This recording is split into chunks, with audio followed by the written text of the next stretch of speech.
Kolkata night Riders নাকি Mumbai Indians, কোন team সবচেয়ে বেশি স্ট্রং? চলো আজকে এটাই দেখব।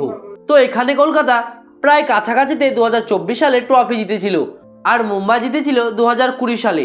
মানে মুম্বাই টিমের ট্রফি জেতার আগ্রহটা এখন বেশি থাকবে, কলকাতা টিমের আগ্রহ থাকবে, কিন্তু তার মধ্যে উত্তেজনাটা একটু বেশি থাকবে, কারণ গত বছরের আগের বছর তিনারা ট্রফি জিতেছিল। তো সর্বপ্রথমে আমরা দেখি কলকাতার সবচেয়ে বড় উইকনেস আর মুম্বাইয়ের সবচেয়ে বড় উইকনেস।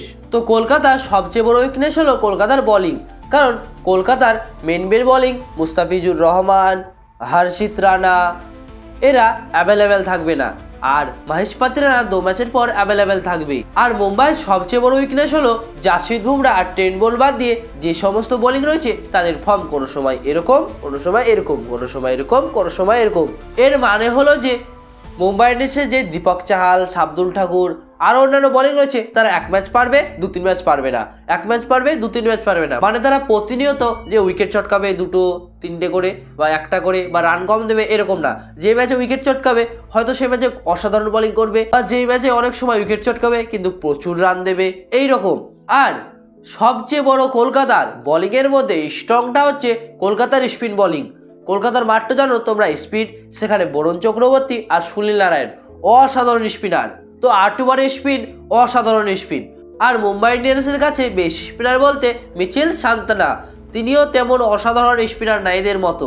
তো এখানে কলকাতা সবচেয়ে বেশি স্ট্রং দেখা যাচ্ছে। তো এবার চলে আসি মিডিল অর্ডার। মিডিল অর্ডার বলতে 5, 6, 7, 8 এদেরকে কম বেশি বোঝায়, কারণ ইম্প্যাক্ট প্লেয়ার রয়েছে, সেই জন্য 8 নম্বর প্লেয়ারকে ধরতে হবে। মুম্বাইয়ের মিডিল অর্ডার বলতে গেলে রয়েছে সান্ধ্যা রাদারফোর্ড, আর আমরা হার্দিক পান্ডেকেও দেখতে পাবো, আর যাকে দেখতে পাবো তিনি হচ্ছেন মিচেল সান্তনার, আর অনেক সময় আমরা উইল জ্যাকসকেও দেখতে পারি, আবার নমান ধীরকেও দেখতে পারি।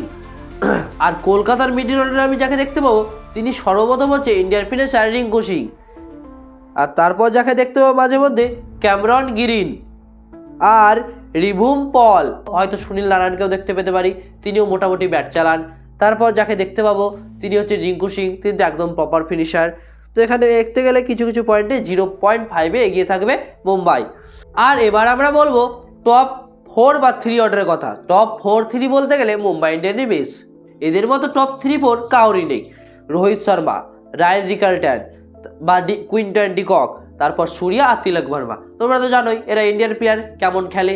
আর তাছাড়া যদি কলকাতার বলি টিম সাইফট বা ফিন অ্যালন, তারপর অজিঙ্কা রাহানে, অঙ্কিত রঘুবংশী, আর 4 নম্বরে ক্যামেরন গ্রিন। তো এখানে দেখতে গেলে মুম্বাই ইন্ডিয়ান্স সবথেকে বেশি পয়েন্টে এগিয়ে যাবে, কারণ এখানে অভিজ্ঞ বলতে অজিঙ্কা রাহানে, রোহিত শর্মা একটু রয়েছে বেশি, ক্যাপ্টেন্সি করেছে, তারপর খেলে যে বেশি, সেখানে রোহিত শর্মা এগিয়ে যাবে।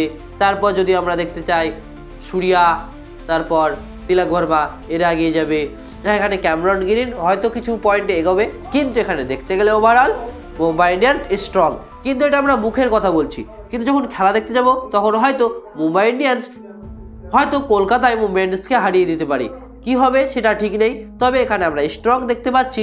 কিছু পয়েন্টে মুম্বাই ইন্ডিয়ান্স সবচেয়ে বেশি স্ট্রং, কিছু পয়েন্টে কলকাতা সবচেয়ে বেশি কমজোর। তো এখানে যদি প্লেয়ার ওয়াইজও দেখা যায় তবুও আমরা দেখবো মুম্বাই ইন্ডিয়ান্স বেশি একটু স্ট্রং কলকাতা থেকে, কারণ মুম্বাই ইন্ডিয়ান্সের যেসব প্লেয়ারগুলো রয়েছে তারা বর্তমান ইন্ডিয়ার হয়ে খেলছে এবং ভালো পারফরমেন্সও দিয়ে এসেছে। আর কলকাতার কিছু কিছু প্লেয়ার দেখতে পাবো যারা এই ওয়ার্ল্ড কাপে ভালো পারফরমেন্স দিয়ে এসেছে, বা কিছু কিছু দেখতে পাবো একদমই ফর্ম নেই, যেমন বরুণ চক্রবর্তী, রিঙ্কু সিং, এদের ফর্ম নেই। কিন্তু কলকাতা যদি দেখতে পাই জাসপ্রীত বুমরা, যদি মুম্বাই ইন্ডিয়ান্সে দেখতে যাই জাসপ্রীত বুমরা, হার্দিক পান্ডিয়া, সূর্যা, তিলক, এরা অসাধারণ খেলেছে।